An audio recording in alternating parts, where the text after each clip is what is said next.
Opening. At first glance, the fantasy genre offers an escape into worlds of magic, adventure, and romance.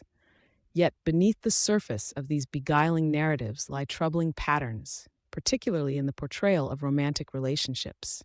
A striking red flag emerges in the character archetype of the isolationist love interest. This character, often seen as protective or passionately in love, systematically isolates the protagonist from their support networks under the guise of love or safety. This behavior not only undermines the protagonist's autonomy, but also romanticizes a form of control that is dangerously misleading. Explanation. Psychological analysis reveals that isolation by a partner is a tactic commonly associated with controlling and abusive relationships.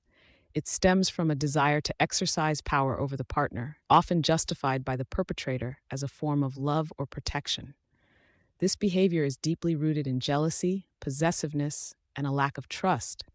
By distancing the protagonist from friends, family, and allies, the isolationist love interest creates an environment where the protagonist becomes overly dependent on them, mistaking control for care and intense jealousy for passion.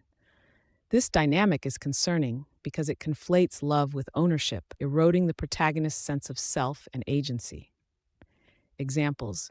An illustrative example can be found in Sarah J. Maas's A Court of Thorns and Roses, where Tamlin's attempts to protect Fair result in her being isolated from her family and the outside world. Although portrayed as an act of love, this isolation directly contributes to Fair's loss of autonomy and individual growth. Another example is seen in Stephanie Meyer's Twilight, where Edward Cullen's overprotective behavior isolates Bella Swan from her peers and family. Edward's actions, driven by a desire to protect Bella, instead serve to control her interactions and experiences, reinforcing the trope that isolation is synonymous with love. Why it matters.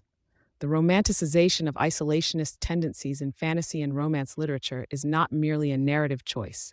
It reflects and shapes societal beliefs about love and relationships. By glorifying control and dependency, these narratives contribute to a distorted understanding of healthy relationships, suggesting that love justifies the sacrifice of personal boundaries and support networks.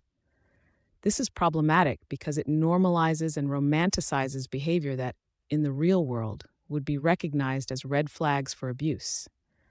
Literature has the power to influence societal norms and expectations, and when it perpetuates unhealthy relationship dynamics, it can contribute to the acceptance of controlling behavior as a form of love, impacting individuals' psychological health and autonomy in their real-life relationships.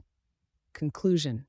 The dangerous allure of the isolationist love interest in fantasy literature is a trope that demands scrutiny.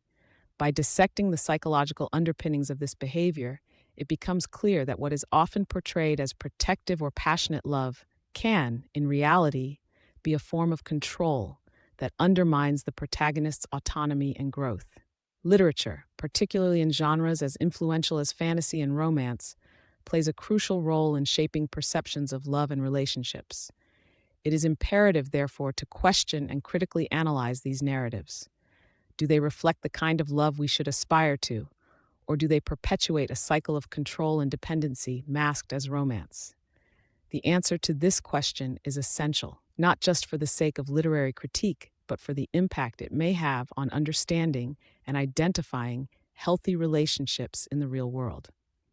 Character psychology is fascinating, and sometimes our favorite characters exhibit behaviors we'd never tolerate in real life. What do you think about this analysis? Are there other characters with red flags I should cover? Let me know in the comments. Your suggestions help shape future videos.